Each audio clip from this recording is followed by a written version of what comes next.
بسم اللہ الرحمن الرحیم۔ محترم ناظرین السلام علیکم۔ محترم ناظرین، عید کا دن خوشی اور مسرت کا ہوتا ہے، لیکن جیسے جیسے عید کا دن نزدیک آتا ہے مردے کیوں روتے ہیں اور یہ دعا کرتے ہیں کہ اے کاش کبھی عید نہ آئے۔ ہم لوگ تو عید کی خوشی منا رہے ہوتے ہیں، لیکن مردے عید آنے کا غم مناتے ہیں۔ کچھ مردے ایسے ہیں جو عید کے آنے پر بہت دکھ میں آ جاتے ہیں اور بہت بڑی مصیبت ان پر آنے والی ہوتی ہے، اس وجہ سے وہ لوگ بہت پریشان ہوتے ہیں۔ آپ صلی اللہ علیہ وآلہ وسلم نے ارشاد فرمایا، اگر کوئی شخص رمضان کے مہینے میں انتقال کرتا ہے تو اس کے اوپر عذاب نہیں ہوتا، قبر میں اس سے سوال و جواب نہیں کیے جاتے، چاہے وہ کتنا بھی گناہگار بندہ کیوں نہ ہو۔ رمضان میں اس کا انتقال ہو جائے تو رمضان کے مہینے کی برکت اس کو یہ ملتی ہے کہ رمضان پر نہ اس سے سوال و جواب ہوتے ہیں اور نہ ہی رمضان پر اس پر عذاب نافذ کیا جاتا ہے۔ جیسے کہ حدیث پاک کا مفہوم ہے کہ قبر کے اندر مردے کے لیے جہنم کی کھڑکی کھول دی جاتی ہے اور مردہ قبر کے اندر جہنم کی تپش کو محسوس کرتا ہے، تو جو گناہگار مردے ہوتے ہیں وہ اس طرح سے جہنم کی آگ اور گرمی کو قبر کے اندر محسوس کرتے ہیں۔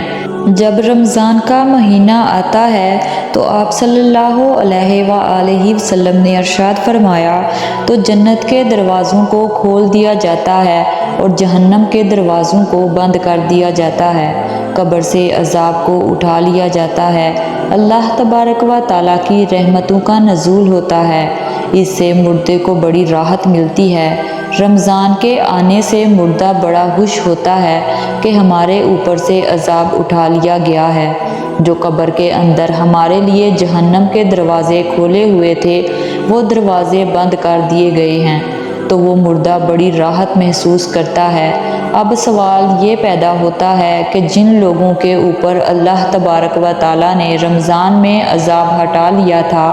عید کے بعد ان پر عذاب مسلط ہوگا یا نہیں؟ کچھ مردے تو ایسے ہوتے ہیں کہ جن کے اوپر عذاب نافذ نہیں کیا جاتا، لیکن بہت سارے مردے ایسے ہوتے ہیں جن کے اوپر عید کے دن ہی جیسے رمضان کا مہینہ ختم ہوتا ہے فوراً ہی عذاب شروع ہو جاتا ہے، جیسے پورا سال وہ لوگ قبر میں سزا اور عذاب بھگت رہے تھے،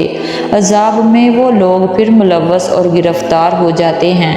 بعض علماء فرماتے ہیں کہ جب کوئی انسان رمضان کے مہینے میں انتقال کرتا ہے اور اس سے قبر میں سوال و جواب نہیں ہوتے، اور جب ایک مرتبہ اللہ تبارک و تعالیٰ کسی پر سے عذاب ہٹا لے تو پھر دوبارہ ان پر عذاب نازل نہیں کرتا، بشرط کہ اس کے لیے کوئی ایصال ثواب کر رہا ہو یا مغفرت کی دعا کر رہا ہو۔ ہر مردے کو اس کے اعمال کے مطابق سزا دی جاتی ہے۔ جو نیک لوگ ہوں جن کو اللہ تبارک و تعالیٰ نے کافی کر دیا، ان کو 2، 4 یا 6 مہینے سزا ہوگی، بس اب رمضان کے گزرنے کے بعد دوبارہ اب ان پر عذاب نہیں ہوگا۔ لیکن اگر کوئی بہت زیادہ گناہگار ہو، مثلاً کوئی ایسا بندہ جس کا اسلام سے کوئی تعلق نہیں ہے، جو اسلام کو جانتے ہوئے بھی اسلام کو مانتا نہیں تھا اور کفر و شرک کا مرتکب ہوا، اس پر رمضان کے بعد بھی عذاب جاری رہے گا۔ ناظرین گرام، جب رمضان کا مہینہ ختم ہو جاتا ہے تو رمضان کی برکتیں بھی ختم ہو جاتی ہیں، شیطان کو قید سے رہا کر دیا جاتا ہے، مردے پر سے رحم کا معاملہ ختم ہو جاتا ہے، جہنم کے دروازے جو بند تھے رمضان کے جانے سے کھول دیے جاتے ہیں۔ ان سب باتوں کا مردے کو علم ہوتا ہے کہ کب رمضان شروع ہو رہا ہے اور کب رمضان ختم ہو رہا ہے، تو رمضان کے جانے سے اہل قبور سوچتے ہیں کہ اب رمضان کا مہینہ جا رہا ہے، پھر عید جیسے ہی آئے گی اس کے بعد عذاب کو پھر سے ہم پر مسلط کر دیا جائے گا، جس کی وجہ سے وہ مردے غمگین ہو جاتے ہیں اور روتے ہیں۔ رمضان پر تو مرحومین کی عید ہوتی ہے کہ ان پر عذاب نہیں ہوتا۔